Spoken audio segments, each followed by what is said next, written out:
지금 일본이 발칵 뒤집혔습니다. 15살 소년 하루토가 일본 열도 전역에 닥칠 거대한 재앙을 예언했습니다. 놀라운 건 이 소년의 예언이 단순한 미신이 아니라는 겁니다. 이미 2차례나 예고한 대로 자연재해가 현실이 되었고 그는 그 모든 원인을 일본이 이것을 하지 않아서라고 주장했습니다. 이 소년의 경고에도 일본 정부는 입을 다물고 있습니다. 과연 어떤 일이 있었던 걸까요? 사연을 시작하기 전에 구독과 좋아요 부탁드려요. 영상 제작하는데 엄청 큰 힘이 된답니다. 그럼 사연 시작하겠습니다. 안녕하세요.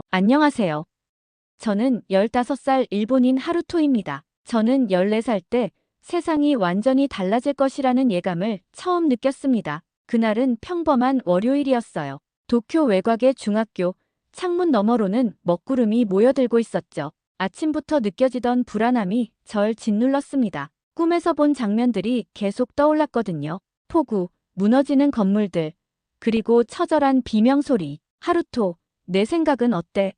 선생님의 목소리에 저는 흠칫 놀랐습니다. 역사 수업 시간이었죠. 선생님은 일본의 경제 발전에 대해 이야기하고 계셨어요. 저, 말씀드릴 게 있습니다. 제 목소리가 떨렸어요. 곧 일본의 심판이 올 거예요. 우리가 한국에 저지른 일들 때문이에요. 교실이 순식간에 조용해졌습니다. 선생님의 얼굴에 당혹감이 스쳤죠. 동급생들은 키득거리기 시작했어요. 하루토, 무슨 소리를 하는 거니?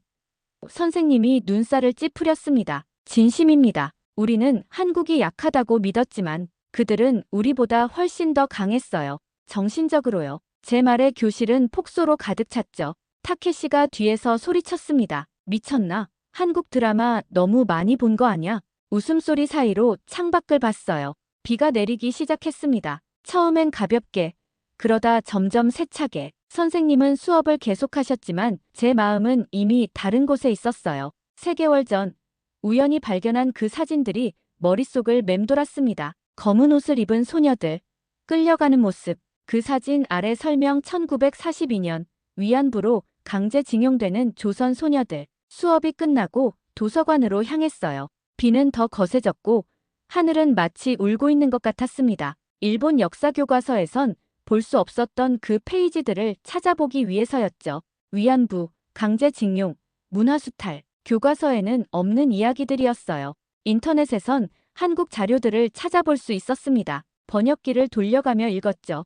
그들이 당한 피해는 상상 이상이었고 그 모든 걸 견디고 지금의 한국을 만든 거였어요. 존경스러웠습니다. 하지만 동시에 부끄러움이 밀려왔죠. 우리는 왜 이런 사실들을 모른 채 살아왔을까요? 도서관 창문으로 보이는 하늘은 점점 더 어두워졌어요. 천둥 소리가 울려 퍼졌습니다. 마치 누군가가 분노하는 것처럼요. 그날 밤 도쿄 전역에 홍수경보가 발령됐죠. 지난 여름방학 오키나와에 있는 할머니를 방문했을 때의 기억이 떠올랐습니다. 바닷가 근처 오래된 집, 할머니는 늘 침묵 속에 계셨어요. 그러다 어느 날 밤 할머니가 불현듯 이야기를 꺼내셨죠. 하루토, 나는 12살 때 그들을 봤단다. 할머니의 목소리가 떨렸어요. 누구를요, 할머니? 제가 물었습니다. 조선에서 온 소녀들, 군인들에게 끌려가는 모습을. 할머니의 눈에 눈물이 고였어요. 그들의 눈빛을 난 잊을 수가 없어. 도와주지 못했다는 죄책감이 지금까지 나를 괴롭히는구나. 할머니의 이야기를 들으며 가슴이 무너졌습니다. 그 소녀들이 지금의 대한민국을 만들었다는 사실이 저를 무너뜨렸어요. 제 목소리가 떨렸죠. 창밖으로 번개가 번쩍였어요. 침대에 누워 천장을 바라보며 생각했습니다. 한국은 아무 말 없이 기다렸지만 하늘은 기억하고 있었던 거예요. 그 생각이 들자 온몸에 소름이 돋았습니다. 다음 날 아침 뉴스에서는 일본 전역의 이상기후를 보도하고 있었어요.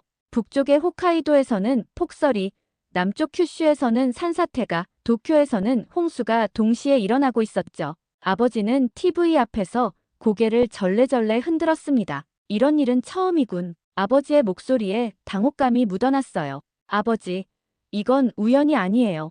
용기를 내어 말했습니다. 우리가 한국에 했던 일들 때문이에요. 아버지의 얼굴이 굳어졌어요. 그런 이야기는 학교에서 배우지 않았을 텐데 어디서 들은 거지? 인터넷에서 찾아봤어요. 그리고 할머니도 말씀해 주셨죠. 잠시 침묵이 흘렀습니다. 아버지의 눈에 복잡한 감정이 스쳤어요. 하루토, 역사는 복잡한 거란다. 하지만 지금은 그런 이야기를 할 때가 아니야.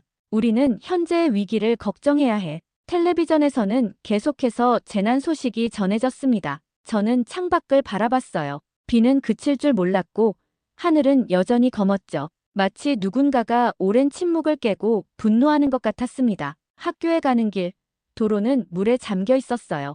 우산은 거센 바람에 무용지물이었죠. 옷이 완전히 젖은 채로 교실에 들어갔습니다. 모두가 불안한 표정으로 창밖을 바라보고 있었어요. 들었어? 어젯밤에 위안부 소녀상을 철거했대. 앞자리에 유카가 속삭였죠. 어디서? 제가 물었습니다. 서울 일본 대사관 앞에 있던 거. 정부가 철거했대. 유카의 눈에 걱정이 서려 있었어요. 가슴이 쿵 내려앉았습니다. 왜 하필 지금 이런 재난이 일어나는 와중에 이건 마치 도발 같았어요. 한국은 사라진 사람들의 이름을 기억했고 우리는 그 기억조차 지우려 했어요. 제 목소리가 떨렸습니다. 소녀상 앞에서 고개 숙인 외국 관광객들을 보며 생각했죠. 한국은 세계의 양심이었구나. 유카가 저를 이상하게 쳐다봤어요. 너 무슨 소리야? 설명할 시간이 없었습니다. 선생님이 교실에 들어오셨고 비상대피 훈련이 있을 거라고 알리셨어요. 모두가 불안해하는 표정이었죠. 선생님, 이건 훈련이 아니에요. 진짜 재난이 오고 있어요. 제가 말했습니다. 선생님은 심각한 표정으로 고개를 끄덕이셨어요. 그래, 하루토. 그래서 우리는 준비하는 거야. 하지만 준비만으로는 부족했습니다. 그날 오후, 학교 근처의 강이 범람했어요. 우리는 모두 체육관으로 대피했죠. 밤새 비는 그치지 않았고 건물은 물에 점점 잠겨갔습니다. 교과서에 들어있지 않은 역사가 제 머릿속을 맴돌았어요. 우리가 한국에 했던 일들, 그리고 우리가 그것을 어떻게 부정하고 있는지 누군가는 이 이야기를 해야만 했습니다. 그리고 그 누군가가 저였어요. 텔레비전에서는 한국의 반응을 보도하고 있었어요. 소녀상 철거에 대한 항해 시위가 아니라 일본의 재난 상황에 대한 위로와 지원 제안이었죠. 그들은 분노하지 않았어요. 대신 도움의 손길을 내밀었습니다. 우리는 혐오로 대응했지만 한국은 문화로 답했어요. 노래로, 영화로, 인권으로. 정말 부끄러웠습니다. 제 주변의 친구들이 저를 쳐다봤어요.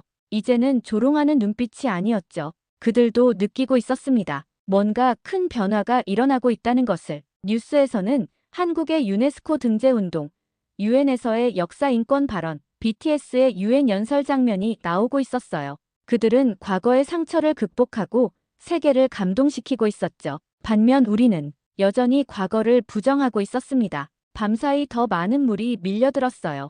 우리는 체육관 2층으로 대피했습니다. 모두가 불안에 떨고 있었죠. 하지만 저는 이상하게도 평온했어요. 마치 이 모든 상황이 예견된 것처럼 느껴졌거든요. 새벽녘, 잠시 비가 잦아들었습니다. 체육관 창문으로 희미한 빛이 들어왔어요. 옆에 있던 타케시가 저에게 물었습니다. 하루토, 내가 어제 말했던 거 정말 믿는 거야? 고개를 끄덕였어요. 응. 우리는 너무 오랫동안 침묵했어. 타케시는 잠시 생각에 잠겼다가 말했습니다. 내 할아버지도 가끔 그런 이야기를 했어. 하지만 아버지는 그게 모두 거짓말이라고 했지. 거짓말이 아니야, 타케시. 그저 우리가 직면하기 두려운 진실일 뿐이야. 제가 대답했어요. 체육관 한쪽에서는 선생님들이 모여 대책을 논의하고 있었습니다. 전기가 끊겼고 식량도 부족했어요. 구조대와의 연락도 원활하지 않았죠. 다들 들어봐.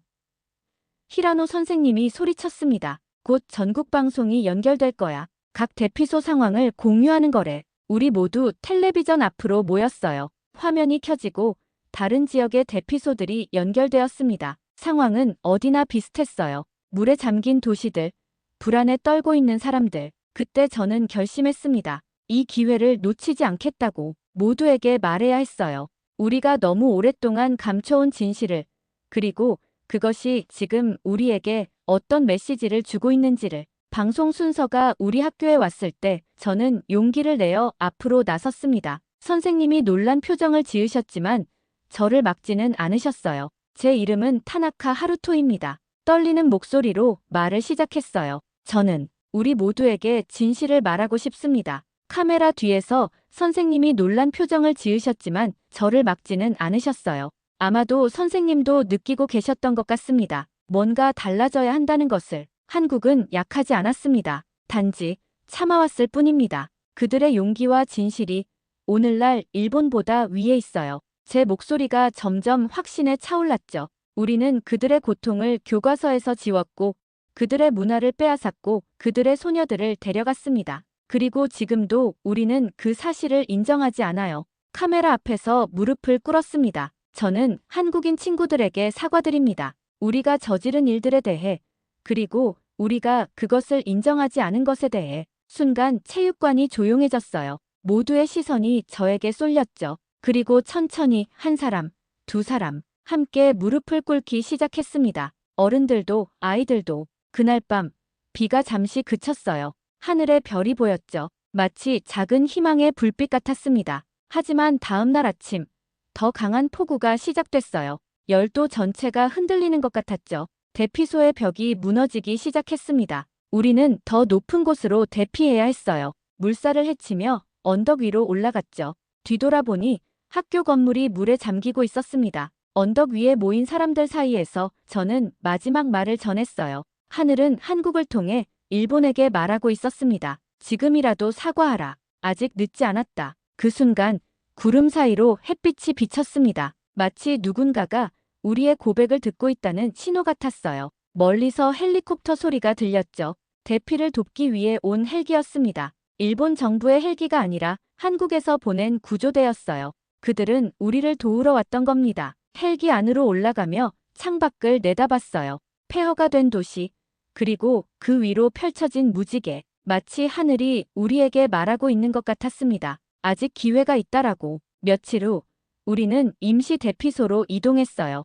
학교 건물은 완전히 물에 잠겼고 복구에는 시간이 필요했죠. 대피소에서 저는 많은 사람들을 만났습니다. 그들 중 일부는 제가 방송에서 한 말을 기억하고 있었어요. 내가 그 소년이구나. 나이 드신 할머니 한 분이 제게 다가오셨습니다. 용기 있는 행동이었어. 할머니는 천천히 앉으시더니 이야기를 시작하셨어요. 나도 알고 있었단다. 우리가 한국에 했던 일들을. 내 오빠가 군인이었거든. 그가 죽기 전에 모든 걸 털어놓았지. 할머니의 눈에 눈물이 고였어요. 오빠는 끝까지 후회했어. 그들의 눈빛을 잊을 수 없다고 했지. 하지만 우리는 모두 침묵했다. 그게 더 편했으니까. 가슴이 아팠습니다. 할머니의 손을 조심스럽게 잡았어요.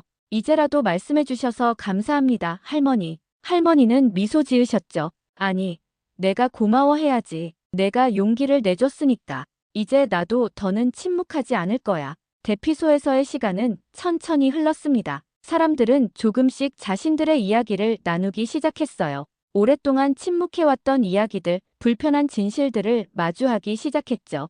유카와 타케시도 저에게 다가왔습니다. 우리도 알고 싶어. 유카가 말했어요. 진짜 역사를, 교과서에 나오지 않는 이야기들을. 그날부터 우리는 작은 모임을 시작했어요. 진실 찾기라고 이름 붙인 모임이었죠. 대피소 한쪽에 모여 역사를 공부하고 서로의 가족 이야기를 나누고 인터넷으로 접할 수 있는 한국 자료들을 함께 읽었습니다. 한 달이 지나고 물은 조금씩 빠지기 시작했어요. 사람들은 자신의 집으로 돌아가거나 친척 집으로 향했죠. 저도 할머니가 계신 오키나와로 가기로 했습니다. 도쿄의 집은 아직 복구 중이었고 학교도 당분간 문을 열지 않을 거였으니까요. 오키나와행 비행기 안에서 창밖을 바라봤습니다. 구름 위로 펼쳐진 맑은 하늘이 눈부셨어요. 이제 하늘은 더 이상 분노하지 않는 것 같았습니다. 마치 우리의 변화를 지켜보고 있는 듯했죠. 할머니는 공항에서 저를 기다리고 계셨어요. 할머니의 얼굴은 지쳐 보였지만 미소는 따뜻했습니다.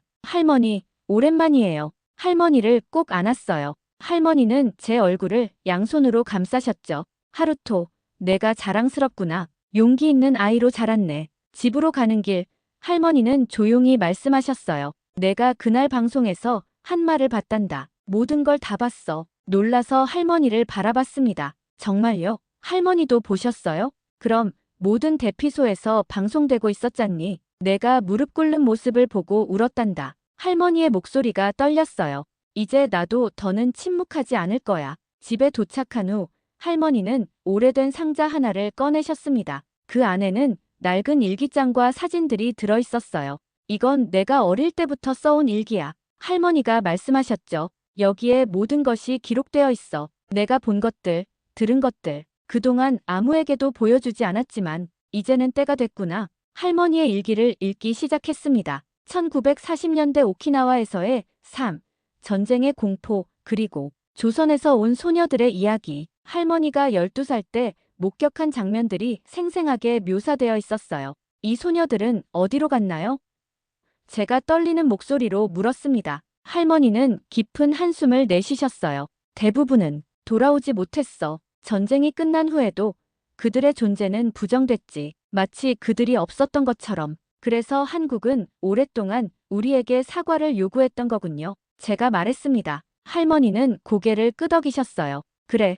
하지만 우리는 계속 외면했지. 그게 더 편했으니까. 할머니와 저는 오키나와 바닷가를 거닐었습니다. 파란 하늘과 맑은 바다가 펼쳐진 평화로운 풍경이었어요. 하지만 이 땅에도 아픈 역사가 숨겨져 있다는 걸 이제 알게 됐죠. 할머니, 왜 이런 이야기들이 우리 교과서에는 없는 거예요? 제가 물었습니다. 할머니는 잠시 바다를 바라보시다가 대답하셨어요. 승자가 역사를 쓰기 때문이야. 그리고 불편한 진실은 묻히기 마련이지. 하지만 이건 옳지 않아요. 제 목소리가 단호해졌습니다. 진실을 알아야 같은 실수를 반복하지 않을 수 있어요. 할머니는 미소 지으셨죠. 그래, 내 말이 맞아. 이제 내 세대가 그 변화를 만들어가야 할 때야.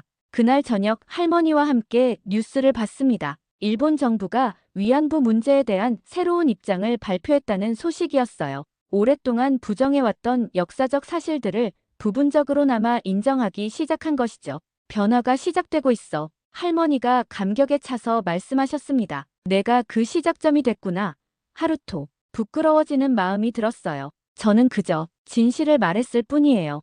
때로는 그것이 가장 어려운 일이란다. 할머니가 제 손을 꼭 잡으셨습니다. 다음 날 할머니의 오래된 친구 몇 분이 집에 찾아오셨어요. 모두 할머니 또래의 노인분들이었죠. 그들도 할머니처럼 전쟁을 겪은 세대였습니다. 내가 그 용감한 소년이구나. 한 할아버지가 제게 말씀하셨어요. 내 방송을 봤단다. 우리 세대가 하지 못한 일을 내가 해냈구나. 그들은 차를 마시며 자신들의 이야기를 나눴습니다. 전쟁 중에 보고 들은 것들, 그리고 그 후 오랫동안 침묵했던 이유들. 저는 그저 조용히 귀 기울였어요. 우리는 너무 오랫동안 침묵했어. 다른 할머니가 말씀하셨습니다. 그것이 우리의 죄야. 아직 늦지 않았어요. 제가 대답했어요. 지금이라도 진실을 말하면 돼요. 노인분들은 서로 눈빛을 교환하셨습니다. 그리고 결심한 듯 고개를 끄덕이셨어요.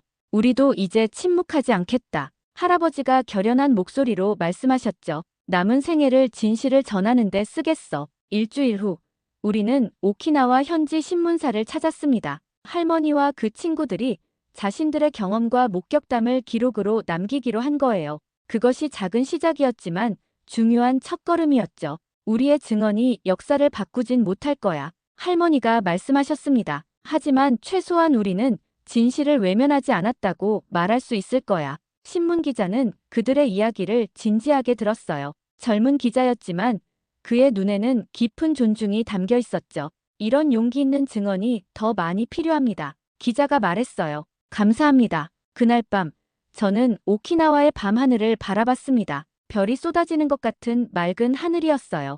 더 이상 분노의 하늘이 아닌 희망의 하늘처럼 느껴졌죠. 한 달 후 도쿄로 돌아갈 시간이 됐습니다. 학교가 다시 문을 열었고 집도 어느 정도 복구됐다는 소식이 왔어요. 할머니와의 작별은 아쉬웠지만 우리는 더 자주 연락하기로 약속했습니다. 하루토, 잊지 마라. 공항에서 할머니가 마지막으로 말씀하셨어요. 진실을 말하는 데는 항상 용기가 필요하단다. 그리고 너는 그 용기를 가지고 있어. 도쿄로 돌아온 저는 많은 것이 변했음을 느꼈습니다. 물리적으로도 그렇지만 사람들의 태도도 달라져 있었어요. 재난을 겪으며 무언가 깨달은 것 같았죠. 학교에서는 제가 약간의 유명 인사가 되어 있었습니다. 그날 방송 이후로 많은 사람들이 저에 대해 알게 됐어요. 처음에는 당혹스러웠지만 곧 적응했죠. 더 놀라운 것은 역사 수업의 변화였습니다. 히라노 선생님이 위안부와 강제징용에 대한 특별 수업을 준비하고 계셨어요. 교과서에는 없는 내용이었지만 선생님은 그것이 중요하다고 생각하셨죠. 우리는 모든 역사를 배워야 해. 히라노 선생님이 말씀하셨습니다. 아픈 역사라고 해서 외면해서는 안 되지. 반 친구들도 달라져 있었어요. 예전처럼 놀리는 아이들이 없었죠. 오히려 많은 친구들이 더 알고 싶어 했어요. 우리는 작은 동아리를 만들었습니다. 역사 바로 알기라는 이름의 동아리였어요. 타케시도 동아리에 가입했습니다. 저를 가장 심하게 놀렸던 아이였는데 이제는 가장 열성적인 회원이 됐죠. 내 할아버지가 만주에서 군인으로 복무하셨대. 타케시가 어느 날 말했어요. 돌아가시기 전에 많은 이야기를 해주셨어. 하지만 아버지는 그런 이야기를 하지 말라고 했지. 왜?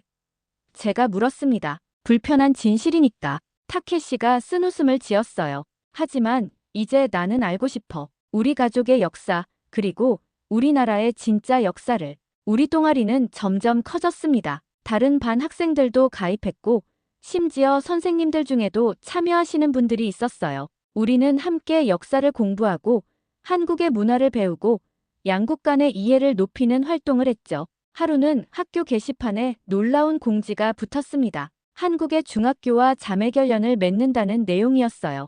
그리고 다음 달에 교류 행사가 있을 예정이라고 했죠. 하루토, 내 덕분이야. 히라노 선생님이 웃으며 말씀하셨습니다. 내가 시작한 작은 변화가 이런 큰 결과로 이어졌어. 부끄러워하며 고개를 저었어요. 아니에요, 선생님. 이건 우리 모두가 함께 이룬 변화예요. 할머니와 저는 오키나와 바닷가를 거닐었습니다. 파란 하늘과 맑은 바다가 펼쳐진 평화로운 풍경이었어요. 하지만 이 땅에도 아픈 역사가 숨겨져 있다는 걸 이제 알게 됐죠. 할머니, 왜 이런 이야기들이 우리 교과서에는 없는 거예요?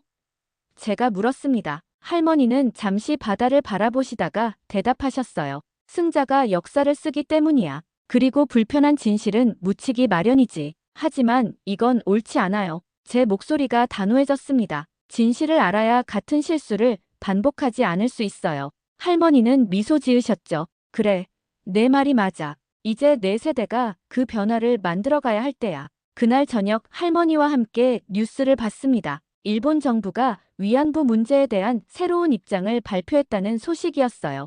오랫동안 부정해왔던 역사적 사실들을 부분적으로나마 인정하기 시작한 것이죠. 변화가 시작되고 있어. 할머니가 감격에 차서 말씀하셨습니다. 내가 그 시작점이 됐구나.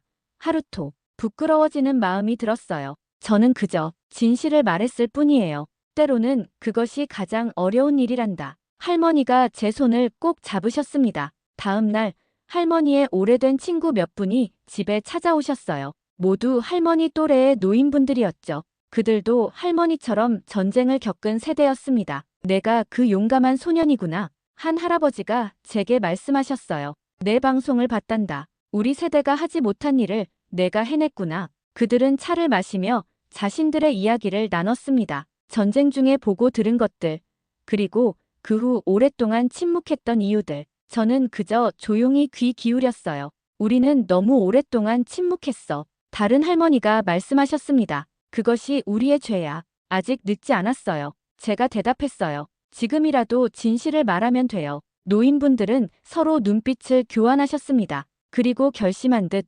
고개를 끄덕이셨어요. 우리도 이제 침묵하지 않겠다. 할아버지가 결연한 목소리로 말씀하셨죠. 남은 생애를 진실을 전하는 데 쓰겠어. 일주일 후 우리는 오키나와 현지 신문사를 찾았습니다. 할머니와 그 친구들이 자신들의 경험과 목격담을 기록으로 남기기로 한 거예요. 그것이 작은 시작이었지만 중요한 첫걸음이었죠. 우리의 증언이 역사를 바꾸진 못할 거야. 할머니가 말씀하셨습니다. 하지만 최소한 우리는 진실을 외면하지 않았다고 말할 수 있을 거야. 신문 기자는 그들의 이야기를 진지하게 들었어요. 젊은 기자였지만 그의 눈에는 깊은 존중이 담겨 있었죠. 이런 용기 있는 증언이 더 많이 필요합니다. 기자가 말했어요. 감사합니다. 그날 밤 저는 오키나와의 밤하늘을 바라봤습니다. 별이 쏟아지는 것 같은 맑은 하늘이었어요. 더 이상 분노의 하늘이 아닌 희망의 하늘처럼 느껴졌죠. 한 달 후 도쿄로 돌아갈 시간이 됐습니다. 학교가 다시 문을 열었고 집도 어느 정도 복구됐다는 소식이 왔어요. 할머니와의 작별은 아쉬웠지만 우리는 더 자주 연락하기로 약속했습니다. 하루토, 잊지 마라. 공항에서 할머니가 마지막으로 말씀하셨어요. 진실을 말하는 데는 항상 용기가 필요하단다. 그리고 너는 그 용기를 가지고 있어. 도쿄로 돌아온 저는 많은 것이 변했음을 느꼈습니다. 물리적으로도 그렇지만 사람들의 태도도 달라져 있었어요. 재난을 겪으며 무언가 깨달은 것 같았죠. 학교에서는 제가 약간의 유명 인사가 되어 있었습니다. 그날 방송 이후로 많은 사람들이 저에 대해 알게 됐어요. 처음에는 당혹스러웠지만 곧 적응했죠. 더 놀라운 것은 역사 수업의 변화였습니다. 히라노 선생님이 위안부와 강제징용에 대한 특별 수업을 준비하고 계셨어요. 교과서에는 없는 내용이었지만 선생님은 그것이 중요하다고 생각하셨죠. 우리는 모든 역사를 배워야 해. 히라노 선생님이 말씀하셨습니다. 아픈 역사라고 해서 외면해서는 안 되지. 반 친구들도 달라져 있었어요. 예전처럼 놀리는 아이들이 없었죠. 오히려 많은 친구들이 더 알고 싶어 했어요. 우리는 작은 동아리를 만들었습니다. 역사 바로 알기라는 이름의 동아리였어요. 타케시도 동아리에 가입했습니다. 저를 가장 심하게 놀렸던 아이였는데 이제는 가장 열성적인 회원이 됐죠. 내 할아버지가 만주에서 군인으로 복무하셨대. 타케시가 어느 날 말했어요. 돌아가시기 전에 많은 이야기를 해주셨어. 하지만 아버지는 그런 이야기를 하지 말라고 했지. 왜? 제가 물었습니다. 불편한 진실이니까. 타케시가 쓴웃음을 지었어요. 하지만 이제 나는 알고 싶어. 우리 가족의 역사, 그리고 우리나라의 진짜 역사를. 우리 동아리는 점점 커졌습니다. 다른 반 학생들도 가입했고 심지어 선생님들 중에도 참여하시는 분들이 있었어요.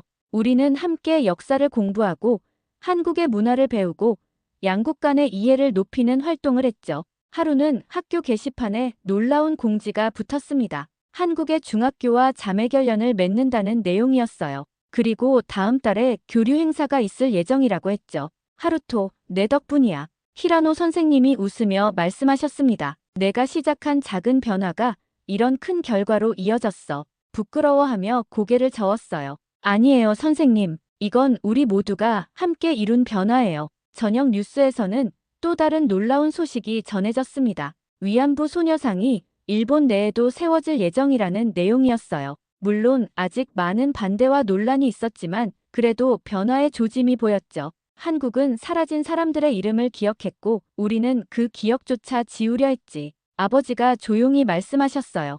이제 우리도 기억해야 할 때야. 어머니는 눈물을 훔치셨습니다. 하루토, 내가 정말 자랑스럽구나. 다음 날 학교에서 특별 수업이 있었습니다. 한국에서 온 역사 교수님이 위안부 문제에 대해 강의해 주셨어요. 강의실은 학생들과 교사들로 가득 찼죠. 위안부 피해자들은 단순히 전쟁의 피해자가 아닙니다. 교수님이 말씀하셨어요. 그들은 인권운동가이고 평화의 전령사입니다. 70년이 넘는 세월 동안 침묵당했지만 결국 목소리를 내기 시작했죠. 교수님의 강의에는 사진들이 포함되어 있었습니다. 나이 드신 할머니들의 모습, 그들의 증언을 담은 영상, 그리고 소녀상의 의미에 대한 설명이었어요. 소녀상 앞에서 고개 숙인 외국 관광객들을 보며 생각했어요. 제가 용기를 내어 말했습니다. 한국은 세계의 양심이었구나. 그들은 자신들의 상처를 인류 전체의 교훈으로 승화시켰으니까요. 교수님은 따뜻한 미소를 지으셨죠.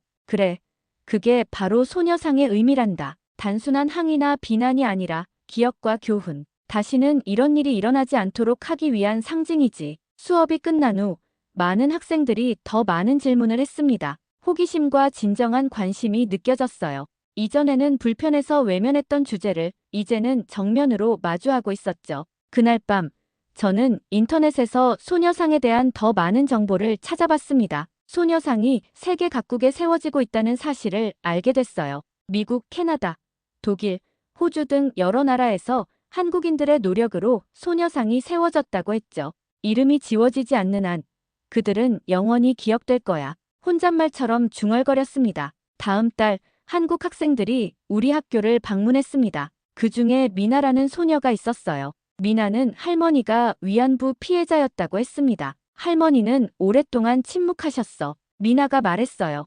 90년대가 되어서야 처음으로 자신의 이야기를 하기 시작하셨지. 그때 할머니 나이가 이미 70이 넘으셨어. 미나의 이야기를 들으며 가슴이 아팠습니다. 한 사람의 인생이 얼마나 깊은 상처로 가득했을지 상상할 수 없었어요. 미나, 정말 미안해. 제가 말했습니다. 우리가 그동안 할머니의 고통을 인정하지 않아서. 미나는 미소 지었어요. 하루토, 할머니는 늘 말씀하셨어. 미움은 또 다른 미움을 낳을 뿐이라고. 우리는 기억해야 해. 하지만 미워하진 말아야 해. 미나의 말에 깊은 감동을 받았습니다. 그토록 큰 상처를 입었음에도 미움보다는 화해와 기억을 선택한 그 마음이 놀라웠어요. 우리는 함께 학교 근처 공원에 있는 작은 위령비를 방문했습니다. 전쟁 희생자들을 위한 비석이었죠. 미나와 한국 학생들은 그 앞에서 묵념했어요. 우리도 함께 고개를 숙였습니다. 이제 우리는 과거를 직시하고 함께 미래를 바라볼 수 있어. 미나가 말했어요. 그게 할머니가 원하시는 거야. 하늘을 올려다봤습니다. 맑고 푸른 하늘이었어요. 더 이상 분노의 하늘이 아닌 희망의 하늘이었죠. 교류 활동이 계속되면서 저는 한국 문화에 대해 더 많은 것을 배울 수 있었습니다. 미나와 다른 한국 친구들이 K-팝, 한국 드라마, 영화 등을 소개해줬어요. 처음에는 단순한 문화 교류라고 생각했지만 곧 그 안에 담긴 더 깊은 의미를 깨달았죠. 한국 문화가 왜 이렇게 세계적으로 인기가 있는 것 같아? 제가 미나에게 물었습니다. 미나는 잠시 생각하더니 대답했어요. 아마도 우리가 담아내는 메시지 때문일 거야. 우리의 아픔을 승화시켜 희망과 용기로 바꿨거든. 그 말에 깊은 공감이 됐습니다. 한국은 자신들의 역사적 상처를 부정하거나 숨기지 않고 오히려 그것을 창조적 에너지로 바꿔냈어요.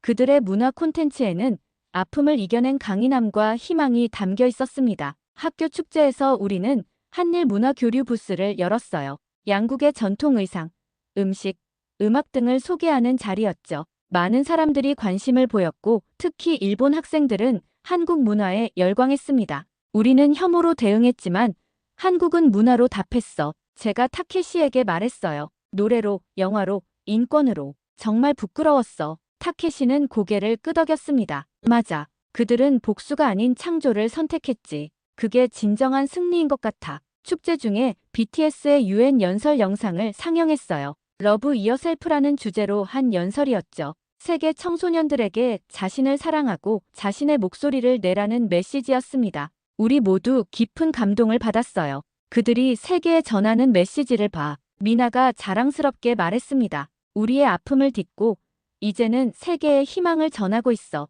저는 그 순간 K-팝이나 한류가 단순한 엔터테인먼트가 아님을 깨달았어요. 그것은 한국이 세계에 보내는 메시지였고 자신들의 정신과 가치를 전하는 방식이었죠. 한국의 위안부 할머니들이 세계 인권 운동의 상징이 된 것처럼 K-팝도 단순한 음악을 넘어 세계에 희망을 전하는 메시지가 됐어. 제가 말했습니다. 미나는 미소 지었어요. 맞아. 우리는 상처를 갈등이 아닌 창조와 화합으로 승화시키려고 해. 우리 동아리는 한국의 유네스코 등재 운동에 대해서도 공부했습니다. 위안부 증언 기록, 임진왜란 당시의 의병, 일기, 독립운동 관련 자료 등이 세계 기록 유산으로 등재되었다는 사실을 알게 됐어요. 그들은 세계가 기억해 주길 바라는 거야. 히라노 선생님이 설명해 주셨어요. 단순히 일본을 비난하기 위함이 아니라 인류가 같은 실수를 반복하지 않도록 하기 위해서. 인터넷에서 더 많은 자료를 찾아보면서 한국이 국제사회에서 펼친 다양한 활동들을 알게 됐습니다. 유엔에서의 인권 발언, 세계 각국에서의 평화운동, 그리고 문화를 통한 교류 확대까지. 그들은 과거의 아픔을 세계와 공유하며 더 나은 미래를 위한 교훈으로 삼고 있었어요. K-정신이란 이런 거였구나. 제가 깨달음을 얻으며 말했습니다. 단순한 복수나 갈등이 아닌 기억과 교훈, 그리고 화합을 통한 미래 지향적 가치. 우리는 동아리 활동의 일환으로 기억과 화해라는 주제의 소책자를 만들었어요. 위안부 문제, 강제징용, 문화재 약탈 등의 역사적 사실과 함께 한국이 그것을 어떻게 승화시켜 세계와 소통하고 있는지를 담은 내용이었죠. 소책자를 만드는 과정에서 더 놀라운 사실을 알게 됐습니다. 한국 정부가 위안부 피해자들을 위한 기금을 마련하면서 단순히 보상이 아닌 여성 인권이라는 더 넓은 관점에서 접근했다는 것이었어요. 그들은 과거의 상처를 미래를 위한 교훈으로 변화시키고 있었습니다. 우리가 혐오로 대응했을 때 그들은 사랑으로 답했어. 소책자의 마지막 문장을 이렇게 썼어요. 우리는 이제 그들에게서 배워야 할 때야. 소책자가 완성되었을 때 학교 전체에 배포했습니다. 처음에는 논란이 있었지만 대부분의 학생과 교사들이 긍정적으로 반응했어요. 우리가 시작한 작은 움직임이 점점 더 큰 물결이 되어가고 있었죠. 하루토, 이것이 바로 변화의 시작이야. 히라노 선생님이 말씀하셨습니다. 진실을 마주하고 과거의 잘못을 인정하는 것부터 시작되는 거지. 밤하늘을 바라보며 생각했어요. 하늘은 더 이상 분노하지 않았습니다. 대신 희망의 빛을 비추고 있었죠. 마치 우리의 작은 변화를 축복하는 듯 했어요. 한국 친구들이 떠나기 전 우리는 작별 파티를 열었습니다. 서로의 언어로 노래를 부르고 음식을 나누며 즐거운 시간을 보냈어요. 더 이상 우리 사이에는 거리감이 없었죠. 미나가 작별 인사를 하며 말했습니다. 하루토, 우리의 만남은 끝이 아니라 시작이야. 이제 함께 더 나은 미래를 만들어가자. 눈물이 앞을 가렸지만 용기를 내어 대답했어요. 그래, 약속할게. 우리는 과거의 상처를 기억하되 함께 미래를 향해 나아갈 거야. 교류 프로그램이 끝나고 일주일이 지났습니다. 그러나 한국 친구들이 남긴 영향은 계속되고 있었어요. 우리 학교는 물론 다른 학교에서도 비슷한 활동들이 시작됐다는 소식이 들려왔죠. 작은 변화가 점점 더 큰 움직임이 되어가고 있었습니다. 어느 날 학교에 놀라운 공지가 붙었어요. 전국 규모의 학생 토론회가 열린다는 내용이었습니다. 주제는 역사 직시와 미래 화해였죠. 그리고 저희 학교를 대표해 제가 참여해달라는 요청이 있었어요. 저요? 왜 저인가요? 히라노 선생님께 물었습니다. 선생님은 미소 지으셨어요. 내가 이 모든 변화의 시작점이었잖니. 너라면 잘할 수 있을 거야. 처음에는 두려웠지만 용기를 내어 수락했습니다. 전국의 학생들 앞에서 이야기한다는 것이 부담스러웠지만 이것이 더 큰 변화를 위한 기회라고 생각했어요. 토론회 준비를 위해 많은 공부를 했습니다. 역사 자료들을 찾아보고 위안부 할머니들의 증언을 듣고 한일 관계의 복잡한 역사를 배웠어요. 밤늦게까지 자료를 정리하며 어떤 메시지를 전할지 고민했습니다. 토론회 당일 도쿄 중심부의 큰 회의장에 도착했어요. 전국에서 모인 수백 명의 학생들과 교사들 그리고 언론인들이 자리를 가득 메웠죠. 무대 위에 올라가자 다리가 후들거렸습니다. 사회자의 소개가 끝나고 제 차례가 됐어요. 마이크 앞에 섰을 때 순간 머릿속이 하얘졌습니다. 그러다 문득 할머니의 얼굴이 떠올랐어요. 그리고 미나의 할머니, 위안부 피해자들, 그들의 용기와 강인함이 생각났죠. 깊게 숨을 들이마시고 말을 시작했습니다. 저는 타나카 하루토입니다. 몇 달 전 폭우가 쏟아지던 날 저는 예감을 느꼈어요. 곧 일본의 심판이 올 것이라고. 우리가 한국에 저지른 일들 때문에요. 회의장이 조용해졌습니다. 모든 시선이 저에게 쏠렸어요. 처음에 모두가 저를 비웃었습니다. 하지만 그날 밤 정말로 재난이 찾아왔죠. 마치 하늘이 우리에게 경고하는 것 같았어요. 더 이상 진실을 외면하지 말라고. 저는 계속해서 제가 겪은 일들, 알게 된 진실들, 그리고 그것이 가져온 변화에 대해 이야기했습니다. 감정이 북받쳐 때로는 목소리가 떨리기도 했지만 끝까지 말을 이어갔어요. 한국은 약하지 않았습니다. 단지 참아왔을 뿐입니다. 그들의 용기와 진실이 오늘날 일본보다 위에 있습니다. 제 목소리가 확신에 차올랐어요. 우리는 그들의 아픔을 교과서에서 지웠고 기억조차 부정했습니다. 하지만 더 이상은 안 됩니다. 회의장의 무대 위에서 천천히 무릎을 꿇었습니다. 저는 무릎 꿇습니다. 우리가 저지른 일들에 대해 그리고 우리가 그것을 인정하지 않은 것에 대해 사과드립니다. 순간 회의장 전체가 조용해졌어요. 아무도 숨소리조차 내지 않았죠. 그리고 천천히 한 사람, 두 사람. 관객석에서도 무릎을 꿇는 사람들이 생겨났습니다. 눈물을 흘리는 사람들도 있었어요. 토론회가 끝난 후 많은 학생들이 저에게 다가왔습니다. 그들도 변화를 원했고 함께하고 싶다고 했어요. 그날 우리는 전국 학생 네트워크를 만들기로 했죠. 기억과 화해라는 이름의 네트워크였습니다. 집으로 돌아오는 길, 핸드폰이 쉴 새 없이 울렸어요. 제 연설이 뉴미소르스에 보도되었고 SNS에서도 화제가 되고 있었습니다. 많은 사람들이 응원 메시지를 보내왔어요. 물론 비난하는 목소리도 있었지만 대부분은 긍정적이었죠. 그날 밤 창밖의 하늘을 바라봤습니다. 별이 총총히 빛나는 맑은 하늘이었어요. 하늘이 미소 짓고 있는 것 같았죠. 다음 날 아침 뉴스에서 놀라운 소식이 전해졌습니다. 일본 정부가 위안부 문제에 대한 공식 입장을 재검토하기로 했다는 내용이었어요. 물론 아직 확실한 변화는 아니었지만 그래도 첫걸음이었죠. 학교에 도착하자 많은 친구들이 축하해줬습니다.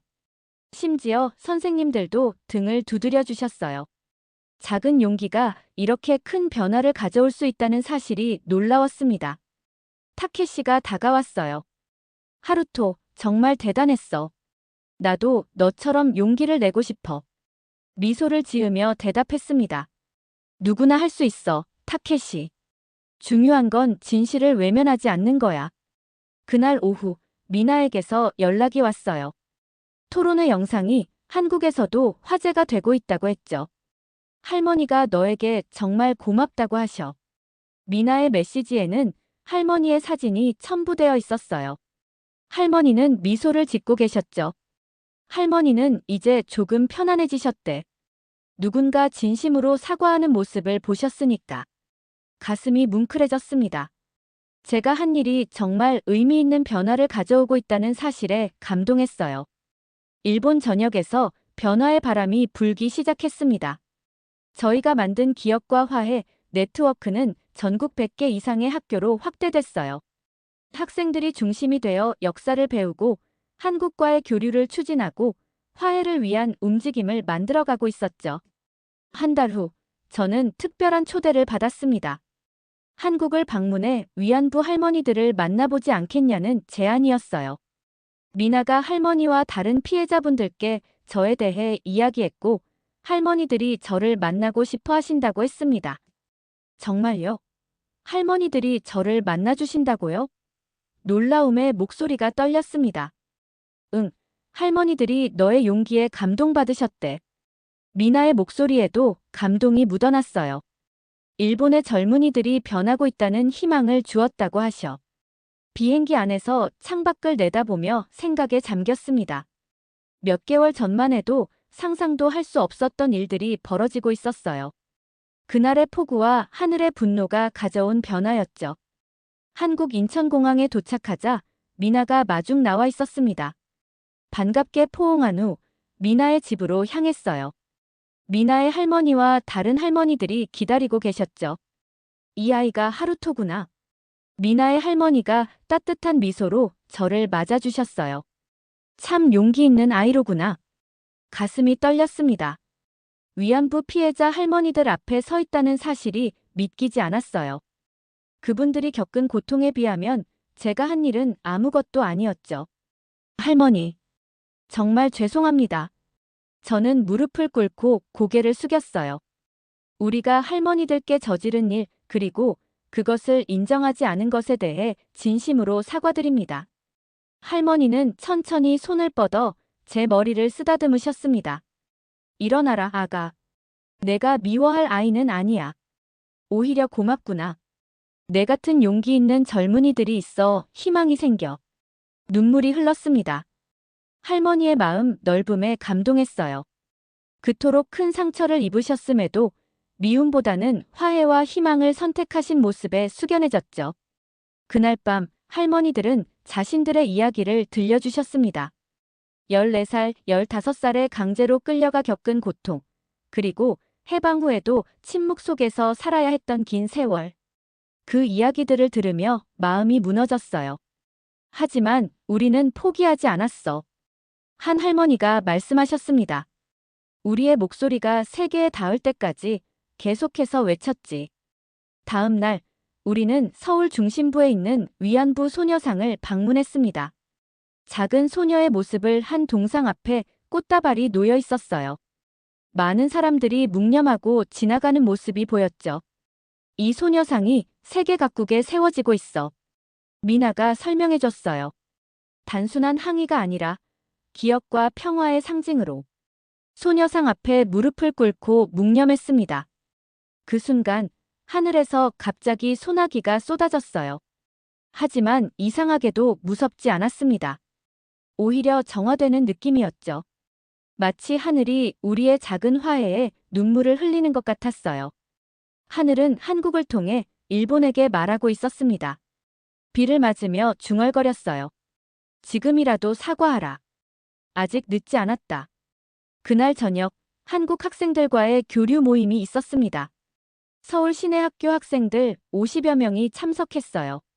처음에는 어색했지만 곧 서로의 문화와 생각을 나누며 가까워졌죠. 하루토, 내가 일본에서 한 일이 우리에게 큰 힘이 됐어. 한 한국 학생이 말했어요. 진정한 사과와 인정. 그것이 우리가 원하는 전부였거든. 함께 K-팝 노래도 부르고 일본 노래도 불렀습니다. 언어는 달랐지만 음악은 우리를 하나로 만들어줬어요. 그 순간 느꼈습니다. 우리는 이미 변화하고 있었어요. 과거의 상처를 인정하고 함께 치유해 나가는 과정이 시작된 거였죠. 한국 방문 마지막 날, 언론사와의 인터뷰가 있었습니다. 많은 기자들이 제가 어떻게 이런 용기를 낼 수 있었는지 물었어요. 저는 단지 진실을 말했을 뿐입니다. 솔직하게 대답했어요. 하늘이 분노했던 그날, 우리에게 경고하고 있었던 거예요. 더 이상 진실을 외면하지 말라고. 비행기를 타고 일본으로 돌아오는 길, 창밖에 구름 위로 펼쳐진 하늘을 바라봤습니다. 이제 하늘은 평화로웠어요. 더 이상의 분노도 경고도 없었죠. 대신 희망과 약속의 하늘이 됐습니다. 도쿄에 도착하자 놀라운 소식이 기다리고 있었어요. 일본 정부가 드디어 위안부 문제에 대한 공식 사과와 배상을 결정했다는 내용이었습니다. 오랫동안 기다려온 순간이었죠. 드디어. 아버지가 뉴스를 보며 중얼거렸어요. 너무 오래 걸렸지만 마침내 올바른 결정을 했구나. 학교로 돌아가자 많은 친구들이 환영해줬습니다. 우리의 네트워크는 더욱 확대되어 이제는 전국 단위의 운동이 되어 있었어요. 학생들이 주도하는 역사 바로 알기, 한국과의 문화 교류, 그리고 미래 지향적 관계 구축을 위한 움직임이었죠. 하루토, 내가 시작한 일이 이렇게 큰 변화로 이어질 줄 누가 알았겠어? 히라노 선생님이 감격스러워 하셨어요. 미소를 지으며 대답했습니다. 선생님, 이건 저 혼자 한 일이 아니에요. 우리 모두가 함께 이룬 변화예요. 학년이 끝나갈 무렵, 우리 학교 근처 공원에 작은 소녀상이 세워졌습니다. 시민단체와 학생들의 노력으로 이루어진 일이었어요. 처음에는 많은 반대가 있었지만 결국 지역의회에서 승인을 받았죠. 소녀상 제막식 날, 비가 내렸습니다. 하지만 이번에는 폭우가 아닌 잔잔한 봄비였어요. 마치 축복의 비처럼 느껴졌죠. 이 소녀상은 단순한 비난의 상징이 아닙니다.